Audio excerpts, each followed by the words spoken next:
This is The Joe Gaither Show on BamaCentral.com.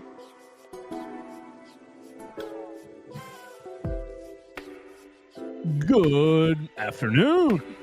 Good afternoon, Tuscaloosa, Internet World, West Alabama. How we doing today? On a Monday, it's the Joe Gaither Show on Bama Central, BamaCentral.com. Hope you guys are doing well. We're coming to you live from the Derek Daniel State Farm Studios right here off McFarland Boulevard in Northport. Just past the Tiger Rock, past the Rustic Rehab. You can find Derek Daniel and the studio right there. Go get to Mark McFarland, go up a little further. We're just there on the left. Call Derek and his team, 205-758-3391 for all your insurance needs. We're going to have a lot of fun today. We're coming to you live just a few hours later than our normal show. We appreciate everybody who is bearing with us and still watching us live. We see you up in the corner. I appreciate you so much. You can leave us a comment, a question, a query, or a complaint on the Facebook machine, on the Twitters, wherever you see get the Joe Gaither Show on Bama Central, on the Bama Central YouTube channel. Or, of course, we love you best on Apple Podcasts, Amazon, Spotify. We are so close, Hunter Brantley, for having the best month ever on the Podcast Center for downloads. It's the last day of the month. We need a decent, not a great day, not a good day. We just need a decent day on the downloads, and we will have the best month ever. Let's crush it. Yeah, absolutely. So I'm excited. Let's finish the month off on a strong note. How about it? Oh, yeah, you hear that dulcet voice, beautiful voice. You see his smash the like button, subscribe, whole 9 yards, everything. His absolute beautiful face. Hunter Brantley is joining us today. We kicked Theo out of here. Theo said, too much Thunder talk, so we kicked him out of here. We're joined this Monday by Hunter Brantley. Too much Giant slander. Not enough Giant slander. Not enough Giant slander. He's a... Don't worry, I give him hell about the Yankees all the time. So the Yankees wins. Lose. They haven't been winning very much this year, have they? They have not. Well, they've been winning a lot this year, but lately not so much. Yeah, haven't really kept up with the baseball standings. You can give us a Braves update here in a bit. Derek would actually love a Braves update because Derek Daniel is a huge Atlanta Braves fan, and I know it's kind of a tough time. Lean times right now. Outside of Ronald Acuna. Injury still, pitching not good. Pitching's the same, kind of mid. A lot of guys on the IL. Chris Sale fractured his ribs, who was our ace. Aye. Spencer Strider's still sitting 96, 97, which he was throwing 100 before he got hurt last year. Swellenbach's been really good, but other than that, Bryce Elder just gets owned, just gets rocked every time he steps out on the field. Every time he takes the mound, I feel like I'm watching batting practice at the home run derby when he pitches. But, I mean, other than that, other than Ronald Acuna Jr., not a lot to cheer for and get excited about. I'm going over to the Battery start of August. I've never been there. My dad says, "Hey, you want to go to a baseball game with me?" And I said, "Yeah, Dad, I would love to go to a baseball game with you." So we're going to go to first week of August before football season really gets going. So I think they're playing the Brewers. Really, I'm just going to spend time with the dad, be outside, and have a beer and a hot dog and enjoy the atmosphere. You should do the 9 beers, 9 hot dog challenge. In whole 9 innings. I think I could have at 22, at 23. At my current age, Hunter, I think that I would end up in a coma. I think that would hurt me so badly. 9 beers and 9 hot dogs. If I was able to complete it, which I think can probably, 10% chance that I can complete it, 10, 15% chance that I can complete it. And help getting to the car. Exactly. When the game's over. And RIP whatever bathroom I end up in.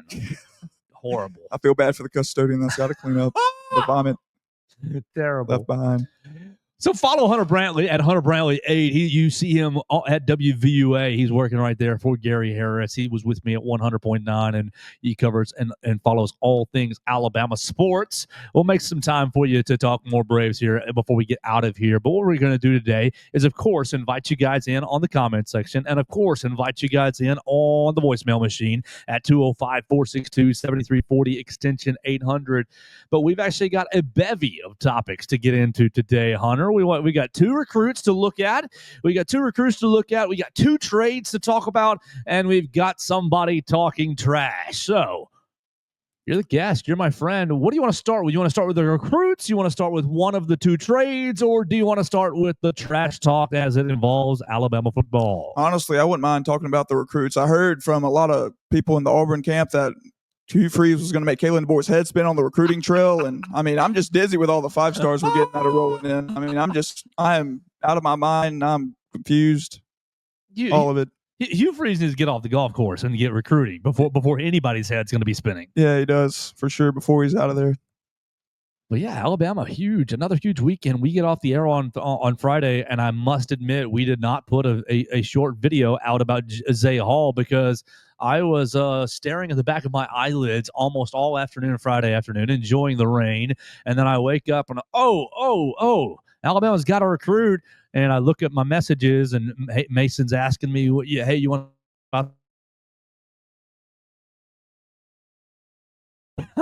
I missed all of it. So let's start with the local man, Zay Hall, because I would love to get Zay Hall on the program as well. And speaking of recruits on the program, we've got a verbal agreement to get Rael Kelly on the show tomorrow. Cannot wait for that. We'll hear from the safety, 6'8", 12, 7'3". Okay, he's really 6'3" listed, but he looks so long. I can't wait to catch up with Rael Kelly in the morning. Join us tomorrow about 8:45 Central Time if you're watching for it live. But look for it on all the platforms. Tomorrow we'll be joined by Rael Kelly, Alabama's newest safety. Let's get into Zay Hall though. Zay Hall, local guy, comes in from Tuscaloosa, Hillcrest High School, and we love Hillcrest High School. He's listed on his huddle machine at 6'3", 205, listed as a linebacker and a safety. And so, Hunter, I'll just get out of the way as I look at his film and let you just kind of talk about what you see in Zay Hall. When I look at Zay Hall, I was able to see him a lot last year. They played Florence, I believe, first game of the year. And he honestly kind of popped off. I was like, who's this? Who's this Zay Hall guy? And he made an impact right away. He was always getting to the quarterback. And he's very versatile as well. He can play, like you said, safety. Not highly ranked right now on 24/7 Sports, which I'm kind of surprised about. He's only 117th best linebacker in the country. He's got to be at least top 50 in my opinion, if not closer to 20, 25. But, I mean, I like what I see from Zay Hall, and I like what I saw from him last year and everything, but just very flying under the radar. Extreme confidence in this guy coming into his senior year, and I think that he will take a big leap into the rankings next year by the time that he graduates, and I think he can be an impact player for Alabama. Okay, so Zay Hall actually played at Bryant last year. Yeah, he played at Bryant. Right. Yeah. Okay, he played at Bryant. Yeah. My fault. He played at Bryant last year and then transferred over to Hillcrest. Exactly. That's what my confusion was. I'm looking at these highlights. I'm like, this is not Hillcrest's uniform. This looks like Bryant to me. Yeah. And I'm looking over. Okay, he played at Paul Bryant High School. And all right, so all these clips, athlete, and look, I love all the local schools, but Bryant not necessarily got to play with Christian Jones. Got to learn about Alabama. Bryant not necessarily the premier program in the area, and yeah, he's all over the place for them. Which is, I mean, if you're playing for a team that's not as highly rated, you want to be standing out on film, and he is right here, a big old athlete, big ass. I mean, 6'3", 205, getting after it. You're looking at a stinger. You're looking at an inside linebacker that can fit into the Kane Womack system. And look, you want to get guys who are local, who are talents. If they're fit, I'm gonna trust that Christian Jones kind of facilitated some of this. He's transferred now. Did a little help for us. Some recruiting. He's transferred now to Hillcrest, so I'm about to put on these spring game highlights. But Zay Hall becomes, what is he now? Your fourth linebacker in the class. Looks like your first real off-ball linebacker. I know Xavier Griffin can do that and will do that a bit, but I think Xavier Griffin is going to be much more of an edge rusher when he gets to Tuscaloosa. Let's see, is he the first real off-ball? I mean, Xavier Griffin, edge. Okay, Zion Gibson, Max Sutter. I just want to make sure I'm right here.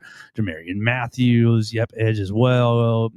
So he's really your first real off-ball linebacker, because I don't know if Zay Hall is going to be playing a whole lot on the edge here, and he can do a little. He's listed as a safety as well. Okay, we love getting local talent. I mean, tracking the ball pretty nicely out of the off the ball, maneuvering offensive linemen pretty nicely as well. 3-star recruit, ranked 117th. Who cares? At his position, but I mean, is his film as impressive as some of the other 3 stars we've looked at? I'll say no. I'll be honest with you. I'll say no. But look, you still have another year's worth of growth to do, sir. Both on You're the playing at football Hillcrest field. as opposed to Bryant now. Yeah, the Hillcrest is a football factory right here in Tuscaloosa. Produced some great players. Brian Robinson, for example. Jacquez Jones over at Kentucky and Ole Miss. Ethan Crawford was really good. Ooh, I love me some Ethan Crawford. Hope that is he still with Southern Miss? I think he is. Yeah, I believe so. Man, and I'll tell you this: if you can play football at Bryant, looking at that film, if you can play football on that field, you can play football anywhere. That field, anywhere you want. Man. Not so nice over at Bryant. That environment, you're stepping in a lot of holes. Just a lot of ant beds. I'm sure he made a lot of tackles and got up and he's got brushing ants off of him. All right, so let's look at him right here. His spring game highlights right here at Hillcrest. He's right there in the middle for him, so he's transferred and he's going to take over. It looks like this right there here in the middle, and they moved up to 7A. They're not in 6A anymore. Hillcrest. They moved up to 7A, so they're playing the highest level of football in Alabama. I bet you he does move up in the rankings just based on the competition. There's no way he drops going from Bryant to Hillcrest, playing with better coaching, better players, better people around him, probably better support system. Yep, tracking the ball pretty nicely. A team that cares about winning. Oh, I like this. Okay, he's been beaten on this spring game. He's been beaten, but no, turns, and hustles to save a tackle. We love that. Absolutely. You're made of the right stuff here. Yeah. You've got size. It maybe needs a little more experience, maybe needs a little more polish, but you've got the right size, and it looks like, I mean, you could see the heart on film, fighting through blocks, and fighting and making sure the play is not over until it's actually over. This is a guy that I like. Zay Jones joins the recruiting class. Zay Hall. Oh, I keep saying that. Zay Jones is a wide receiver for the Ravens. Yes. Yeah. I keep doing that. Zay Hall. Welcome to the Alabama Crimson Tide recruiting class. Welcome to the family, bro. Absolutely. You ready to all right, move into the crown jewel though? Xavier, the blue chip. Goodness gracious. I watched this guy last night. Good Lord. The versatility on this dude is insane. Can move, play any position you want him to, come off the edge, can play Mike, can play Sting. Put him at bandit with Quay Russaw, wherever you want him. Huddle always puts the volume on. Yes, looks like a player that really Kane Womack's going to have a lot of fun with. Ranked as one of the top players in the state of Georgia. If you look on 24/7, he's rated as the top player in the state of Georgia. He's rated as the top linebacker in the class. Number 8 overall player in the entire class. 6'3", 200 pounds on 24/7. I think he's probably closer to 205, 210. You look at his huddle, it says 6'4", 212. So somewhere in between those. The truth always lies somewhere in the middle there with heights and weights. But this guy, off the ball, on the edge, I fell in love with Kamari Brooks. He doesn't have as much violence in his hands as Kamari Brooks does, but he's fast. I think he's probably faster. Fast. I think he's faster than Kamari. I think the edge, the bend around the edge is really, really at an elite level here. I'm seeing him watching play against Carrollton, watching play against Juju Lewis. And he just is killing people with his speed, getting out to the edge, coming around the edge here and crushing a He's so quick around the edge. Like, that's definitely got to be his best trait, I feel like. Yes. His best skill set's coming off the edge, and I feel like that's where Kane Womack's going to play him, is at that bandit position. Reminds me a lot of Chase Young when he was at Ohio State. A lot of quickness, not a lot of power, but just very quick off the ball. Can get to the quarterback, get a lot of tackles for loss, a lot of sacks. So I'm excited about him for sure. In a room where the Wolf Room is very, very interesting, because you got interesting. Quay Russaw, who I think if he has a good year, could be gone. And then you're looking at a humongous turnover in the Wolf Room, with what Justin Hill looks like. Looks like one of the next ones up. Yanzi Pierre is right there in that room as well. I like maybe Yanzi. Keon Keeley. Or is he going to stay at bandit? I think he's going to stay at bandit. Stay at bandit. Let me just make sure I'm not missing anybody here because all my brain is going in 10 different directions. But before I say this, because I don't want to say this without missing somebody obvious position. Oh, DB. Yep, we want to get down to LB. Linebacker. Yeah, Quay, I think if he has a good year, might be gone. Okay. Justin Hill is kind of next up in that room, along with Noah Carter is in that room as well. Noah Carter and Yanzi Pierre. Yep, we mentioned him. All right, there we go. Yeah, so you got a big void right there in the Wolf room. Jamarian Latham this year, but he'll graduate. Yeah, he'll be so gone. he won't. So we're projected him to 2026. He's not even going to be a factor. Xavier Griffin going to get a heavy rotation, heavy playing time as a freshman. That's kind of what I was leaning towards saying, because I think that you see it on tape. A lot of skills in the, like on pass rushing downs. You remember how Dallas Turner would get subbed in his freshman year on pass rushing downs. Same thing with Will Anderson. Mm-hmm. Even though a certain defensive coordinator wanted to drop him in coverage sometimes, which I was banging my head about on the wall multiple times when that happened. For obvious reasons. He's still going to get a whole nother year to gain some more muscle, to gain some more thickness. But I think Xavier Griffin could be an immediate impact player as a rotational pass rusher in 2026. Yeah, I agree with you. I think his best, like you said, you hit the nail on the head. I think his best, trait is playing off the edge, playing in that wolf position. The only thing is it's also a deep wolf room. So do you play him at Sting? Do you play him at Mike? Do you move him around? Because I bet that's what Josh Niblett does. Obviously, you watch the tape. I just saw it last night. And he's moving around a lot. He's at Mike. He's at Sting. I don't know what they play. I'm sure they play like a 3-4 over there at Gainesville High School. But, I mean, the versatility, I think, needs to be utilized as well. Don't just let him play Wolf, move him around at Mike, let him play Sting. And I feel like you can utilize him to the best visibility if he's more versatile like that. Flying through the gap from the Mike position and just destroying a running back. Yikes. Shades of Reuben Foster. Yes. This is a real get. This is a real get. And, the Alabama recruiting momentum is just building. What do you think? Just a small tidbit while I watch this tape. You see the Georgia G right here on his helmet. He said, "I'm sick of wearing that."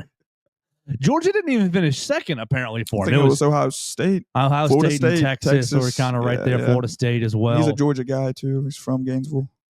I think he's from somewhere in 256 Mobile, right? Gotcha. I think he's somewhere originally from the Mobile area. And then moved to Gainesville, Georgia. Yes, I think that's what I've been reading about him. And so we'll hope to get Xavier Griffin on the program as well.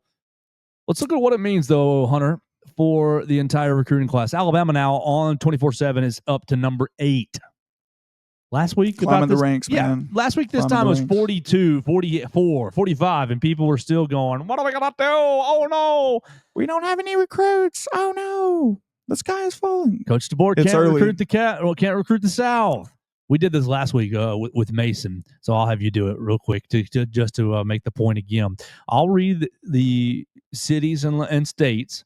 You count, because everybody's vision of the South is a little different. Is Texas the South? Is Virginia the South? Whatever is Kentucky the South. Everybody's version of the South is a little different. Different opinions. You can decide for yourself, Hunter, how many of these states qualify as the South, and we can decide how many of these 14 recruits are in the the quote unquote the South. All right, so starting from the top, Xavier Griffin, Gainesville, Georgia; Marietta, Georgia for Jordan Edmonds; you got Gadsden, Alabama for Zion Gibson; Max Sutter, Dunlap, Illinois; Xavier Crowell, Jackson, Alabama; Sam Utu, Orange, California; Jamarian Matthews, Gainesville, Georgia; Jet Tamala, Omaha, Nebraska; Chris Booker, Atlanta, Georgia; Camarion Johnson, Muscle Shoals, Alabama; J.J. Finch, Indianapolis, Indiana; Rael Kelly, Cincinnati, Ohio; Zay Hall, Tuscaloosa, Alabama; and Javari Burnett, Tampa, Florida. So out of 14, how many did you count? I got 9 on my hand. 9? Rael Kelly from Ohio, Finch from Indiana, Stutter from Illinois, and then Sam Utu from California. And, of course, Jet Tamala, Nebraska. So 64% of the class is from quote-unquote the South. And how many did we just read from Alabama? 1, 2, 3, Four from Alabama. So all this, he can't recruit the South. Narrative put to bed right there in 1 year. Not that it was even a narrative to begin with. It seemed just like pie in the sky. Let's just throw something on the wall and hope it sticks, like they typically do. And then it's ridiculous.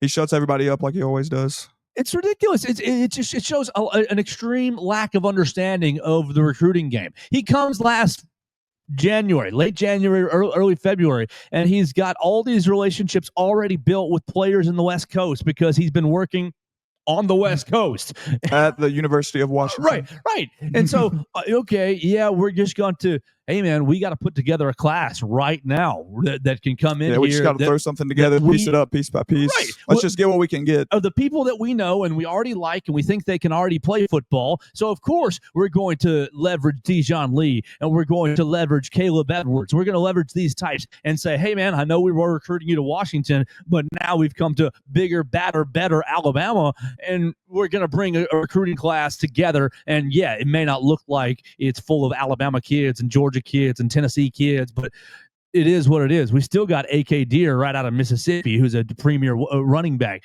You just have to make it work in your first year. And now that the cycle is 2026 and you were able to, hey, we're here in January. We need to go ahead and get started on the class of 2026.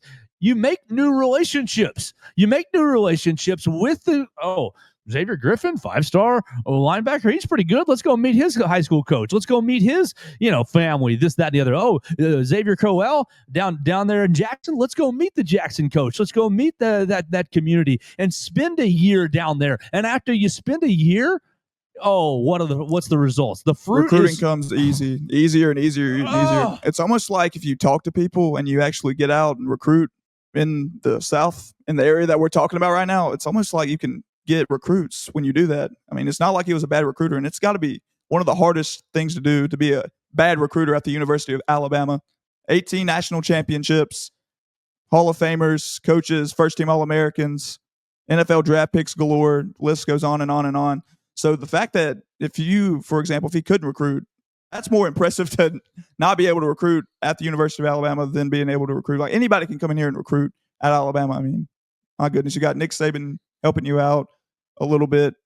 But that's another thing I want to get to is there's a lot of people saying, Nick Saban helped you. Nick Saban helped you out a little bit. Go ahead. He helped you out a little bit. Do people realize that he retired? Last time I checked, he retired last year, and Kalen DeBoer's the coach, and he determines who plays, how they developed, how many snaps they get, and how they perform. And it's not really that much on Nick Saban anymore at all. Yes, he is there. Yes, he's still in the facility, but at the same time, he's not on the field. He's not at practice. He's not developing these guys anymore. It's Kalen DeBoer. You are committing to Coach Kalen DeBoer, and you're not committing to Nick Saban.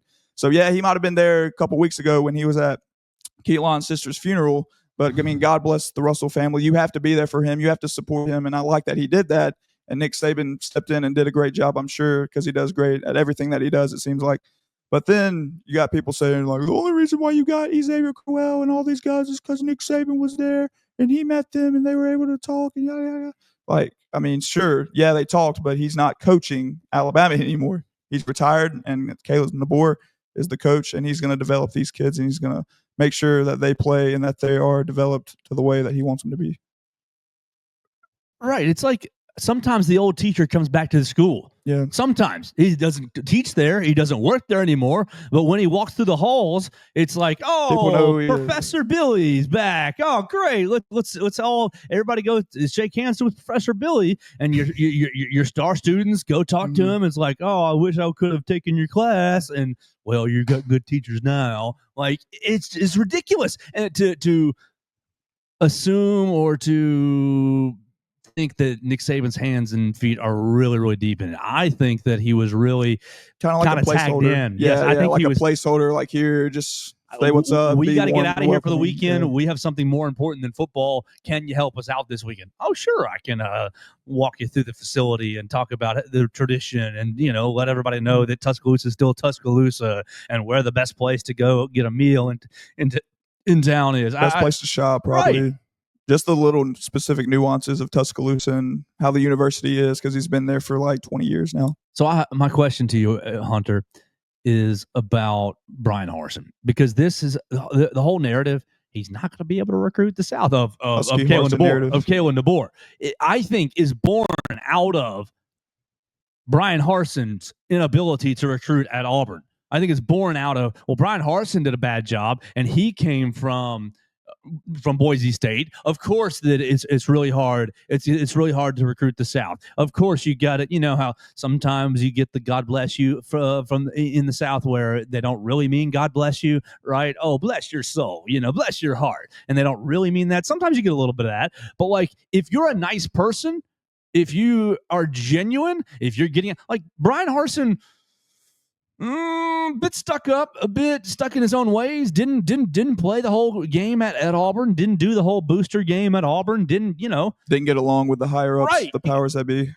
And I'm not even trying to like say anything that bad about Brian, but it wasn't a personality fit, right? I think this whole he's going to be Husky Harsin. I think it's born out of Brian Harsin not being a personality fit at Auburn more than knowing Kalen DeBoer. And I think we're going to paint with this broad brush because Brian Harsin wasn't able to do it. Nobody can do it. And maybe I think that's a bit of copium from the Auburn side of things and from people who are maybe hoping that Kalen DeBoer would come in and fall on his face. I feel like, yeah, there is truth to that. I'm sure Brian Harsin wasn't the most hospitable guy. It didn't seem like it to me. But I think at the end of the day, whether you're hospitable or not, winning fixes or breaks everything. If you can win, people are going to come play for you. I don't care where you're at. I don't care if your school's in freaking Alaska. If you're winning and you're getting guys to the NFL and you're getting guys paid and they're having success post-college, then people are going to come play for you. And you're winning championships on top of that. And last time I checked, Auburn's not winning championships. They're barely having winning seasons to begin with, not putting a lot of guys in the NFL. And I'm sure a lot of guys aren't making that much money once they graduate. Even if they are playing football, I'm sure, they're not making the amount of money that Tua's making. Jalen Hurts, Devontae Smith, Julio made, Mark Ingram, list goes on and on and on. So if you're not getting guys in the NFL and if you're not having a successful program, no one's going to come play for you. It doesn't. I think personality, yeah, that is a problem. But if you're winning, I think that solves a lot of problems, in my opinion. So you think it's more about Ron Modunze and Michael Penix being first-round draft picks at Washington gives everybody, let's welcome him in. Let's welcome let's welcome Kalen DeBoer into our high school. We've seen him do it already. I feel like it helps a lot, yeah. I feel like you should put on the tape and say, hey, man, Cedarian Morgan, hey, you want to be like this? You want to go play for the Bears? You want to go be a first-round draft pick? Yeah, coach, I would like that. You want to make a lot of money in the NFL one day like Rome will? Yeah, I'd like that. Like, all right, come on down. I can get you there. I promise. So Alabama put you in a way better spot than Hugh Freeze could at Auburn. I feel like they hadn't had a receiver drafted. Well, they had Keandre Lambert-Smith, Seth Williams, but other than that, I can't really name anybody that's had a successful NFL career. Darius Slayton, but he wasn't under Freeze. Yeah, we'll see what. But then you got Devontae Smith, Judy, Waddle. I think Auburn's going to be in for another hard year. Another hard year on the Plains. I think so too. I think 7-5, 8-4 Oof. At best is the ceiling, with a 6-6, 5-7, 4. Probably looking at that 6-6 more likely. That'll get you fired if they can afford it. Yeah, it will. They might start a rumor. Who knows if he doesn't start recruiting better? They might start a rumor that he's hanging out with assistants outside of the facility and whatnot, like they did with Harsin. Watch out now. I don't know if they're gonna have to start a rumor or just check his golf app and see how much he's playing. All right, so 2 big recruits coming in for Alabama over the weekend: Zay Hall, not Zay Jones, Zay Hall and Xavier Griffin, 2 linebackers added to the class. Alabama now up to 14 total commits and up into the top 10 on 24/7 Sports with several other 5-stars on the hook. We'll see when Cedarian Morgan. We'll see about Jaira Edwards. July 2nd. Got it circled on my calendar. Oh, we cannot wait. Cedarian Morgan, Jaira Edwards is the 5th, I think, as well. Tank Jones is coming soon.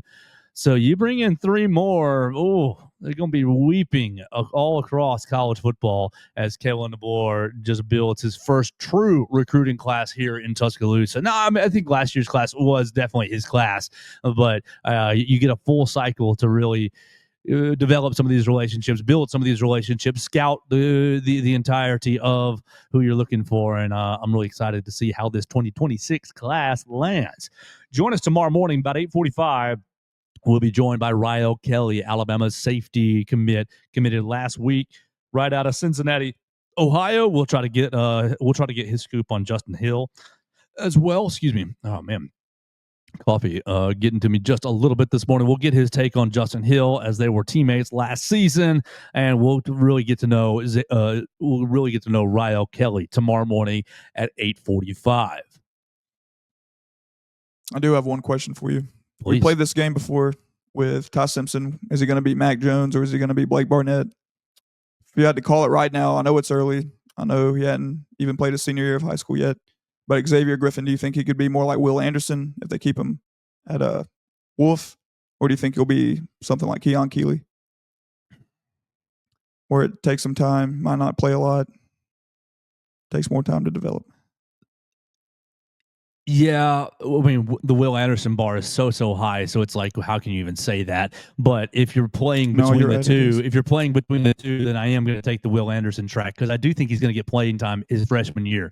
I think the position room opens up in a way that allows that to happen, and I think his skill set is good enough to get him on the field in pass rushing downs. I think I'm really hopeful that he puts on another 10, 15 pounds over the course of this senior year, and then he can early enroll in early January and get into the Alabama weight program, put on another 5 to 7 pounds. So he'll be playing at about 218, 220.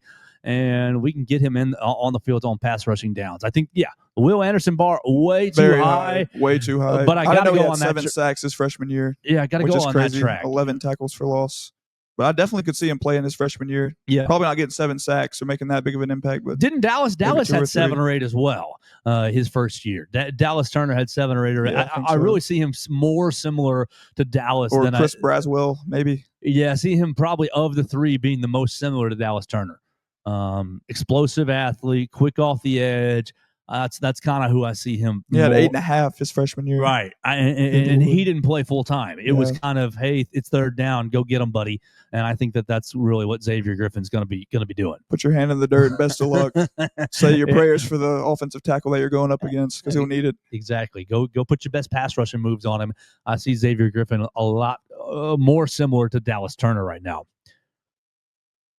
All right, so let's shift gears away from recruiting. You want to go into these 2 trades, or do you want to go into Jaheim Oatis discussion? Let's get to the trades. Let's get to Jaheim for last. Absolutely. Okay, so shifting gears completely out of football into basketball. Are you going to be cheering for the Charlotte Hornets this season? I'm going to every game. What you mean? Every single game. I might move to Charlotte. Oh, my gosh. Panthers on Sunday, and then the Hornets in the middle of the week on a Tuesday, Thursday night. Double up on it. They've been horrible like my entire life. They have been. And now that Jordan sold the team to, I forget the people's name. Let's see. They've been horrible my whole life. 19-63 last year. But they do have new ownership. It's Gabe Plotton and Rick Chanel. If you're an Alabama basketball fan, if you care about the Alabama Crimson Tide basketball program, the Charlotte Hornets just became your new favorite team as Colin Sexton was traded from the Utah Jazz for Jusuf Nurkic from the Utah Jazz to the Charlotte Hornets. And so now you're going to have Brandon Miller and Colin Sexton on the same team, which is very, I think that's interesting because you've got really the 2 premier recruits, the 2 premier players from the Crimson Tide program over the last decade. 15 years, easy. I know we all love Herb Jones, and Herb was great here, but he was not a premier recruit. Herb developed here during his time at Tuscaloosa. You got the 2 one-and-dones. And Mark Sears obviously was a diamond in the rough in the transfer portal. Totally different category. Ohio, Those 2 guys, Herb and Mark developed during their time in college. Colin and Brandon were here one and done and said, we're going to make some money, and did. Both as first-round draft picks, both as lottery picks. And look, Colin's career has been a little bit less than desired for him, I'm thinking. I mean, yes. Because he wants to win. He's been a good player, but he's just been on so many dog poo teams. just horrible teams. He was with the Cavs first as right after LeBron left too, so they went back to rebuild. Yeah, awful. And then the new superstar on the block after LeBron hit the road to LA. And with the Jazz, was there somebody in between? I think it wasn't. I think that was just it. Cavs to the Jazz. But they were the worst team in the league, arguably, last year. And so were the Cavs when he was there. I don't think they've ever made the playoffs. I don't think he's appeared in a playoff game one time in his career. And he's been there for 7 or 8 years in the league, I want to say. Yeah, let's pull up his, what is it, Basketball Pro Reference. Yeah, Sports Reference. That's what I want. No, I don't want college. We want the Pro Reference version. Oh, goodness gracious.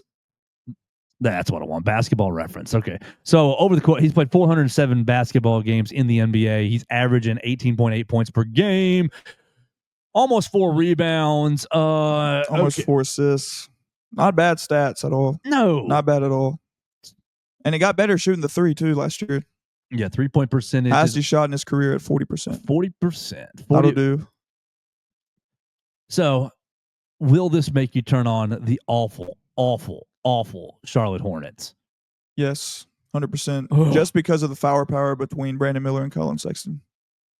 You also have LaMelo Ball, Miles Bridges. You have the other Curry, Seth Curry, Con Knippel now. Yeah, from Duke. And who's not bad. Didn't they also draft Kalkbrenner from Creighton? Did they? They did, yeah. That's their Liam McNeely. That's who I was thinking. Liam McNeely. Yeah, him too. So they've got a lot. Yeah, I see Kalkbrenner right there on the roster. They've got a very interesting roster. What did Brandon Miller end up getting hurt with last year? Was it ankle? Wrist, I think. Yes. I want to say it's a wrist or a hand or something like that. Yeah, out for the remainder of torn scaphoularian ligament in his right wrist. Yeah. Underwent surgery and will not return this season. That was earlier in the year, in January. So you get Brandon Miller back from his wrist injury. You have him play with LaMelo and Colin Sexton. Like, you got a lot of young firepower. Liam McNeely. East is wide open too. People tearing their Achilles left and right over there. Who's wearing number 0 on this team?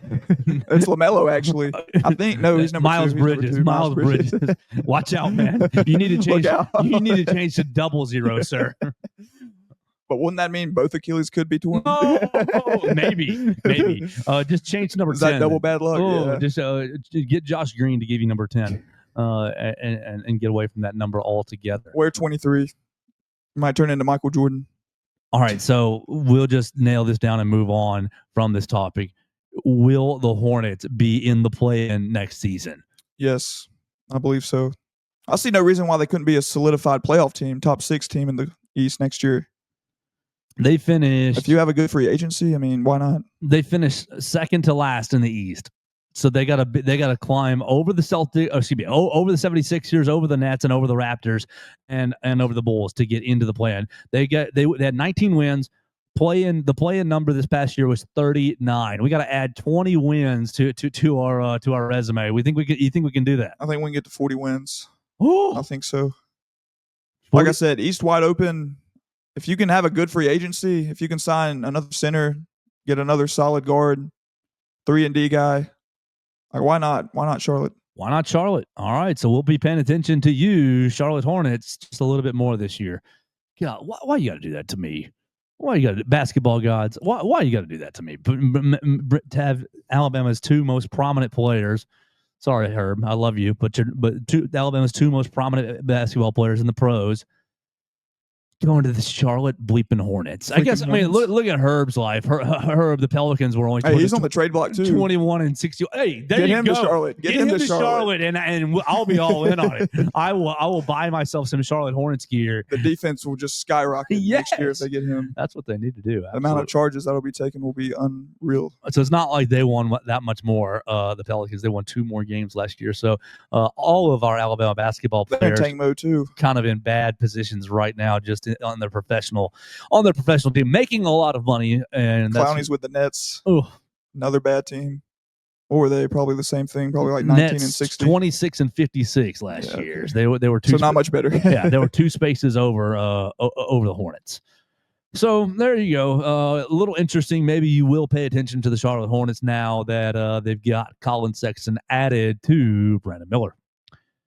And last thing on the trade discussion, we'll go back to football here is we'll go back to football here with the Miami Dolphins and the Pittsburgh Steelers. Very interesting to me because Minkah Fitzpatrick is headed back to the 305. Yeah, crazy.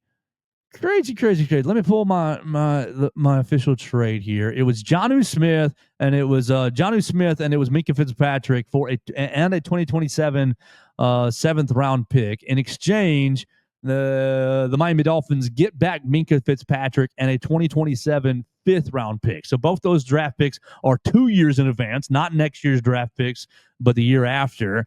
Essentially, the Miami Dolphins are trading away premier corner and Jonnu Smith in exchange for premier safety. That was such a weird trade. I feel like neither team got exceptionally better from that trade. Yeah. Maybe give Aaron Rodgers a new weapon, a new tight end, but Freiermuth's there, and Freiermuth's better than Jonnu Smith. Unless you want to run a 2 tight end system, go 12 personnel or whatever.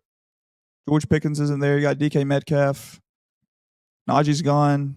I don't see the Steelers. I don't see this getting them over the hump to be a playoff team. I think they're going to be right where they're at. Same thing for the Dolphins. I think they're a borderline playoff team. They might be fighting for that 7th spot, honestly, both of them. I could definitely see that with the way the schedules are for both teams. And Aaron Rodgers' uncertainty. I don't even think that dude's a great quarterback anymore. No, very overrated. Well, I can't really speak objectively about Aaron Rodgers because I just have deep-seated negative thoughts, deep-seated pains, and deep-seated. Because he went undefeated against the Bears in his time in Green Bay.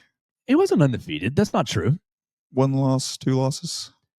Yeah, no, we definitely the Bears definitely beat the Packers on Brett Favre night against on Thanksgiving. Golly, Aaron Rodgers throwing an interception to Tracy Porter. Yeah, I'll never forget that night. Not undefeated, but the record was horrible. The Bears' record was absolutely horrible against him, and it was always finding miraculous ways to break my heart. So I have nothing but negative things to say about Aaron Rodgers, despite him being a great quarterback. He's a diva. Yeah. I don't know. I don't really see that working out well for Pittsburgh at this point because I don't think he's committed to football. Me either. I think it'll be a headache for Mike Tomlin and that coaching staff and Arthur Smith. Oh, he's a pro. Sure. He's a pro at dealing with headaches. Yeah, he is. He knows exactly how to deal with a headache personality. Dealing with George Pickens for 4 or 5 years. Pickens, Antonio Brown, Le'Veon Bell. It just keeps going, man. Big Ben was a good dude. I feel like Big Ben was a saving grace for him personally. Also had a few headaches off the field. Yeah, that too. He did have a couple. A couple headaches as well. Mike Tomlin. He's not getting out of the doghouse anytime soon. Super underrated head coach Mike Tomlin. All right, so Minkah Fitzpatrick is back with the Miami Dolphins. If you burned your Minkah Fitzpatrick Dolphins jerseys, I feel bad for you. If you buried it, go dig it up right now. Exactly. Then in the back of your closet, you're ready. You're set and ready. So there you go. 2 of Alabama's more prominent players in their respective professional leagues. He did get traded to Pittsburgh, right? And went from Miami to Pittsburgh, back to Miami. Yeah. That's what I thought. That's crazy. That is crazy. That's wild. All right, Hunter Brantley, why don't you take 2 seconds? We're at 43, and you said you wanted to save Jaheim Oatis to the end. Let's give everybody a little Braves update here. Atlanta, MLB standings, because that's where we can start. MLB standings, you've got the Braves at 38-45, 10.5 games back from the Phillies at 49-35. You haven't made the All-Star break yet. All-Star break in 2 weeks. So really everything right now, look, this is amateur baseball hour for Joe, but if you are before the All-Star break, it doesn't really matter yet. So 10.5 games seems like nothing before the All-Star break. Why don't you put me in First Bank Stadium and tell everybody how it's going to go in the second half of the year? Second half of the year, I see the Braves making some solid moves at the deadline. I think they will get above 500 right before the trade deadline. I think we got 12 games left. Let's see, we're 7 games under 500. Let's go 10-2 in this last 12. We got the Orioles, we got the Angels, we got the A's. All 3 of those winnable series. I mean, we should sweep just about every one. But let's go 10-2, the remainder 12 games before the All-Star break. Let's get guys healthy. Let's get Chris Sale back. Let's get Michael Harris in AAA so we can learn how to hit again. Let's figure out what the heck's going on with Ozzie Albies. Let's figure out why Marcell Ozuna's hip is still hurt, even though he's been on the IL here and there. Let's get him healthy. Let's make a trade or two. Let's see if we can get a new shortstop. Let's see if we can get some bullpen help. And let's go forward. Let's make a run for October. Let's do it. There we go. I think that it's going to be. Look, I know a lot of you guys are Braves fans, so I'll pull for your happiness. I always pull for my friends' happiness, and so let's go Braves. It's greatly appreciated. I'll do the tomahawk chop that first week of August when I'm at the game. I'll go. It would be great to see if someone other than Ronald Acuna Jr. can hit the ball consistently, at least. I'll get myself a T-shirt. Sometimes y'all see the Cubs T-shirt that I wear. That's only because I went to a Cubs game last year. I'm not following the Cubs. I'll get myself a Braves T-shirt, probably with that old school A on it. Look for something like that. Yeah. That same navy, that same royal blue color. Love that. The old logos, the Hank Aaron logos. Ooh, yeah, sexy. So I'll look for some merch like that, and be wearing it on the show. Or if worse comes to worse, we can just tank for Justin LeBron. We need a new second baseman anyway. Why not? Because you know how the draft works. That'll be next it'll be next year. Yeah, he's not draft eligible this year, and then we'll have to come back another year. See if we can get a top 10 pick, hit the lottery, kind of like the Hawks did, like the Mavericks did this past year. Like the Mavericks did. Yeah, quote unquote. Most rigged thing in professional sports I've ever seen. It's like, hey, Nico, we're going to trade Luka to a bigger market in LA. The fan base is going to hate you, and they're going to want to kill you, among other things. But we're going to let you win the lottery. You're going to get Cooper Flag, and everything's going to be okay. They should have just taken Kaman Malawash. They should have. Number 1 overall. That dude's a freak, man. Oh. I'd be scared to drive the lane on him. If I saw him standing down there under the goal, I'd probably just have to kick it back out. So let's hit one more topic on a Monday. Before we do, though, we want to remind you we are live in the Derek Daniels State Farm Studios right here off McFarland Boulevard. Call Derek and his team at 205-758-3391 for all of your insurance needs, home, life, auto insurance. He's upstairs right now waiting to take your call. He can get you an auto insurance quote very, very quickly, let you know how he can save you money, get you better coverage. Low coverage. Don't unmute your mic. That's from my your computer. My fault. Yeah, you're good. You're good. I know. I was just like, I'm on mute. I'm like, no, you're definitely not on mute. You're talking through a different microphone, right? Rather than your computer microphone. But yeah, you call Derek and his team at 205-758-3391 for all your insurance needs. Like a good neighbor, Derek Daniel is there. All right, Hunter Brantley is definitely not on mute. You need to check him out at WVUA23. Check him out on the social media machines at Hunter Brantley 8. He's helping us today as Theo Fernandez was kicked out of here, fired for the day. For the day, we'll get Theo back on Monday after he serves his 1-week suspension for talking too much Thunder. But how we want to finish this is to decide where we land on these Jaheim Oatis comments. Jaheim Oatis, look, Pete Nakos does great work, and Pete Nakos once again got a great interview out of a player. Last week, he got a great interview out of Thomas Castellanos. Who the heck is he going to get a great interview out of next week? I want to know how he gets all these guys to just spill the tea on their whole lore of college football. I mean, like, man, I don't like that guy. I don't like that coach. I'm not happy at this place. I was tearing up the ACC last year, and me and Bill O'Brien, we butted heads. I hated that guy. But yeah, I tore up the ACC, even though I hated my coach. He's giving all these guys truth serum. Alabama's no good no more. I don't know if this Did he get sorry to cut you off. Did he get the Diego Pavia quote about we're going to run the state of Tennessee, or is that busting with the boys? It was busting with the boys. It was busting with the boys, yeah. Okay. I don't know if he reported that and he did an interview with him separately and he said that, and then he went on busting with the boys and said the same thing and doubled down on it, or what. I get how those guys get good content because they make their guests feel really comfortable. Yeah. So I understand that. But Pete Nakos, he's got an art. He's got a way of finding out the juice in the dirt. And we'll let you decide, listener, if this is as juicy as I think. And one of my friends commented, this is mild. This isn't that spicy. The comment is from Jaheim Oatis. I left Alabama because I came in with Coach Saban. I took it to heart. That was one of my biggest dreams, to play college football for Coach Saban and win a ring. The new staff wasn't for me. And once I found out that they didn't mess with me, I knew it was time to get up and get out of there. So a friend of mine goes, this isn't that spicy. This is Taco Bell mild sauce. And I thought, yeah, you're right. But we don't really get that much spiciness in college football in the media to me. And so when we get a little bit of spiciness, maybe my tongue reacts a little bit more. Biggest comment for me is new staff wasn't for me. Hunter Bradley, remind me, how long has Freddie Roach been employed at the University of Alabama? Doesn't matter what the exact number was. The question is, was Freddie Roach the defensive line coach under Coach Saban? I believe he was. And he's still the defensive line coach under Coach DeBoer, correct? Yes. So I feel like he's been there at least 3 or 4 years, maybe more. I think he's on 5 or 6. I think, without looking at it off the top of my head, I think he was there. I think he came in 19 or 20. Point being, the new staff didn't not mess with you. The new staff didn't think you weren't, a good player.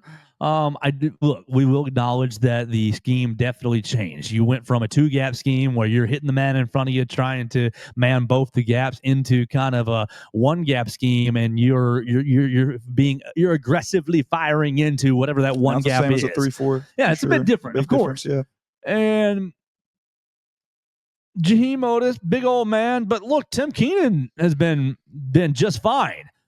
Tim Keenan has been really, really a quality player, and James Smith was really good.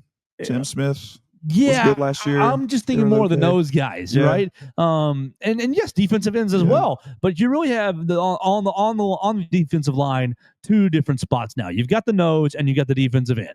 And Bandit is kind of a pseudo defensive lineman now, but it's also an outside linebacker, right? And so Jaheim Oatis' positions would have been either nose or the defensive end, right?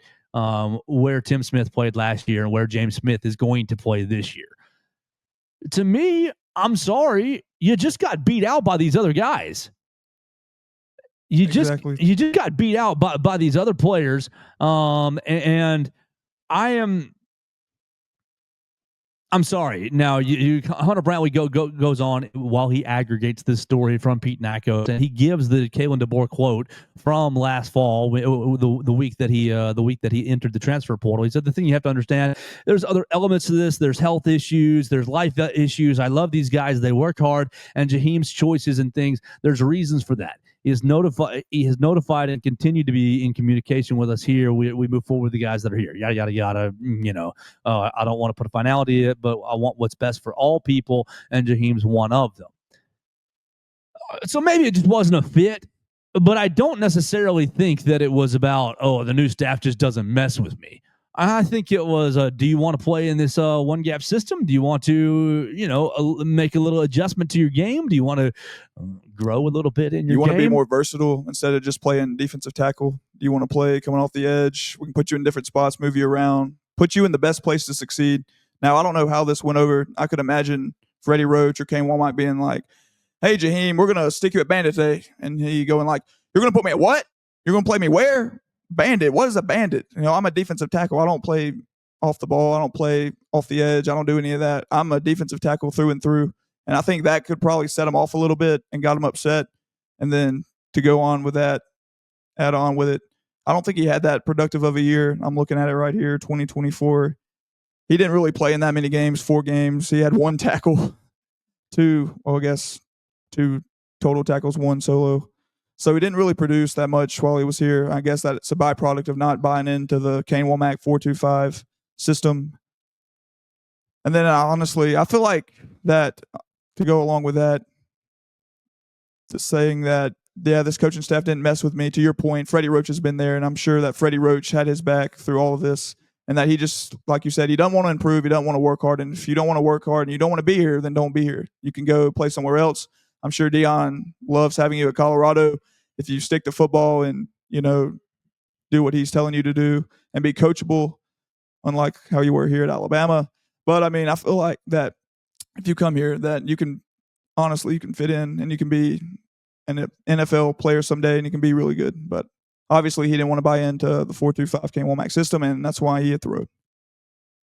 I'm going over to Colorado Our Lads. Wow, I didn't realize that. I'm going over to Colorado Our Lads and seeing, okay, they're running a 3-4. Jaheim Oatis right there, nose tackle. And his immediate backup, tell me if you remember this name, Anquan Barnes. So two At Alabama Tennessee? guys. He was at Alabama? Yes. Two Alabama guys both playing nose tackle. To me, it's just, I didn't want to sit behind Tim Keenan another year. I'm stuck. This is what the position. There's really two true defensive line positions now, and I'm either sitting here behind Tim Keenan or I'm competing with Tim Smith last year and competing with James Smith this year. And I'm just going to go. And like, it's fine. Why don't you just say, yeah, easier path to playing time? Yeah, it's fine. Nothing wrong with that. So. Other than throwing the coaching staff under the bus. I thought it was weird that he transferred in October too. Didn't mention that. Didn't mention, I quit on the team. Well, that part. I mean, with how freely you can transfer these days, I don't think there's any real reason why you quit on a team. Yeah. I never really. I don't know why I had to do it in the middle of the year in October. And even if it was I'm not healthy enough to play, I may as well transfer. It's fine. Just put your black shirt on, put your black jersey on, and go ride the bike while your teammates are practicing. Do the rehab here. I'm sure Jeff Allen would have been very, very accommodating to you. Like he always is. Yeah. Yes, of course. Like his main He'll mission. Work with you, I promise. His main mission is to make the players healthy. I don't really love that. I don't really love that aspect. I think with how freely you can transfer, just wait till whatever December 20th, December 15th, and go find your new spot. But Jaheim Oatis, I wish you well. I just don't know if these comments are valid, entirely accurate. Yeah, so let's rate them. Let's rate them 100 really. 10 being the spiciest. 10 being much closer to Thomas Castellanos. I think Castellanos was probably out of 8 last week. I think this is out of 6. 6 or 7. Yeah. Yeah. So maybe it is Taco Bell mild. He did just throw the new coaching staff under the bus, basically. He didn't really take accountability for why he had to transfer or anything like that. They didn't mess with me. They didn't like me. I didn't get to play, so I left. Well, all right. We'll keep moving right here on the Joe Gaither Show. Hunter Brantley, it's been a pleasure. Why don't I'll give you, if you have any other topics you want to bring up, I don't want to cut you off, or if you have any thoughts for the people, or if you just want to promote yourself, I'll let you lead us the last couple minutes here as we get out of here on a Monday. Follow me on Twitter at Hunter Brantley 8. I enjoyed it. I enjoy getting into all these topics. I don't think I have anything else. I did see something that was really interesting. I saw somebody wrote a piece about the 12 quarterbacks that Alabama's going to play this year and ranked them 1 through 12. And I saw Diego Pavia at 3. They had a John Mateer and Jackson Arnold, which I thought was interesting, to be honest with you. Where would you rank Diego Pavia out of the 12 quarterbacks we play this year? I think Lenoris and Garrett are 1 and 2 interchangeable. I would have Mateer at 3. I don't know how much I'm loving John Mateer. I did the early opponent preview last night for Oklahoma. Don't know if I'm loving him as much as you are. I think, okay, Lenoris, yes, 1. Garrett, 2. Yeah. I'm comfortable with that as well. You got Aguilar. No, Tennessee. Pavia's better than him. Jackson Arnold. Pavia's better than about him. The same, probably better. Yeah. So I guess you probably are battling with John Mateer for 3 and 4. Yeah. So yeah, I don't know. Why don't you total Mateer just because he played at Washington State? Yeah, look who they played last year. A bunch of bums. Yeah. Bunch of Pac-2 in the Pac-2. In the Pac-2. The whole Pac-2. And playing against Hawaii and all that, Hawaii and San Jose State. Right. I don't care Oregon about it. State. Yeah, you tore it up out there. Great. But now you're about to play real football. Real football in a real league. Schedule. Exactly. And with an offensive line that's full of transfers, with a wide receiver crew that's full of transfers. And Jade Knott was nice at Cal last year. He was nice. Really good, I really like him. But the entire offense looks like transfer portal U. And is that going to be, there's just too many question marks for that. The defense for Oklahoma looks good, but yes, he is staying with his offensive coordinator, Ben Arbuckle, coming over from Washington State. So you do have continuity there, but it's just so many moving parts. It's so many, to me, if the offensive line is just like it was last year, then he's up a creek without a paddle. Like, their offensive line was horrible last year. Their offensive line was horrible, and they had almost every wide receiver, almost every wide receiver hurt throughout the year. He was throwing to walk-ons last year. Arnold was. Oh, exactly. And so, like, and you get a little fourth or fifth string running back. Grace. Yeah. You get a little grace there. And the running back that tore Alabama up in that game was a freshman, so he's going to be good. He's going to be back, and he's probably. But I just think Oklahoma has a lot of questions. Mm-hmm. If those transfers can get together and gel nicely, okay. You're playing a transfer from Western Carolina at left tackle. You're playing a transfer from Stanford at center. Your only real returning offensive lineman is your left guard, and I think Mateer may be nice. He may be nice with it, but it's about the whole picture, and it concerns me. You think Pavia can do the same thing he did last year? No, not on the same. I don't think it'll be same production level. I think he'll be good. He's going to have to be better. He's going to have to be even better, even more. He's going to have to be even more like it's going to be so hard to be that efficient again, and that's really where Pavia excelled in efficiency. They weren't throwing the ball that much, but every time they did throw the ball, it was ran him a lot. Here's 7 yards, here's 12 yards. It's a completion. The chains are moving. I think it's going to be really challenging for him to be that efficient again this year. I think I might go with Jackson Arnold third. I think I might. Jackson Arnold third. Pavia 4 and Mateer 5. Because, I mean. Castellanos. No. 6, 7, or 8. Hey, he tore the ACC up last year, he said. I like Aguilar. I like the Tennessee quarterback more than Castellanos. Yeah, that's fair. Because he got benched last year. Yeah. But he's going to be with Malzahn this year, so that's going to be different for him. Totally different. You're right. It'll help him out a lot. And maybe I'm just biased and jaded from the comments last week. I think it's going to come back and bite him in the rear end real hard. I think it will too. Hoy, what are we at today? What are we at? We're at 60-something days away from. Oh yeah, there you go. Let me remute your mic. We're at Bama Central. We're at how many days away? 60-something. We're in the 60s. We have 61. Today is 61. So really, 2 straight months we'll be in football. SEC it's so Media close, Days but yet so soon. far. SEC Media Days in 2 weeks. That's something we got to do on the show is kind of make our SEC Media Days ballot before we go to Atlanta. Preseason ballot, first team, second team. We're going to have Rael Kelly join us tomorrow morning, Alabama safety, 8:45. So we're going to be doing that. We're also going to be promoting New Era Wrestling. Hunter, I'm going to be doing the ring announcing up at MC. Doing the ring announcing up at the next New Era Wrestling event. You should come join us. I think I've convinced Theo to come on and watch it. I'll be. And now, New Era Wrestling, welcome. Doing all that jazz. So that's going to be a lot of fun on Saturday, July 12th. It's going to be the Star Spangled Bash in Jasper, Alabama. You're going to be able to see me. You're going to be able to boo me if you'd like to. If you're welcome to, or if you're a fan, you can cheer me. We'll love that as well. I'll probably cheer. We're hoping sure. We're hoping to have a lot of Joe Gaither Show listeners in the crowd. The Alpha Alexander Lincoln is going to be taking on the irredeemable Aiden Andrews for the open weight championship. So we're looking forward to that. We're going to have the Modern Day Kings and the Draw. We're going to have the Modern Day Kings and the Draw going up against each other in a Survivor Series style match. It's going to be a lot of fun on Saturday, July 12th. So it's going to be fun on the show. We appreciate everybody who's watched us, who's listened to us on your favorite podcast platforms. Go download every show on Apple Podcasts, Amazon, Spotify. Put us over the number. Make June number 1 all time. If June's number 1, what do you think August, September, October, when we're going to be talking real football, is going to be looking like? I appreciate you guys so much for downloading the show. Off. Exactly. For being a part of the show and downloading it. I appreciate Hunter Brantley for being here.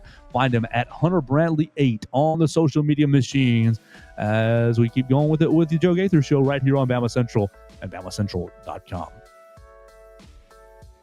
Thanks for joining us on today's edition of the Joe Gaither Show on Bama Central. Keep up with Joe on all his social media pages at Joe Gaither 6. Subscribe, rate, and review the show on Spotify and Apple Podcasts, and be sure to read us daily at BamaCentral.com.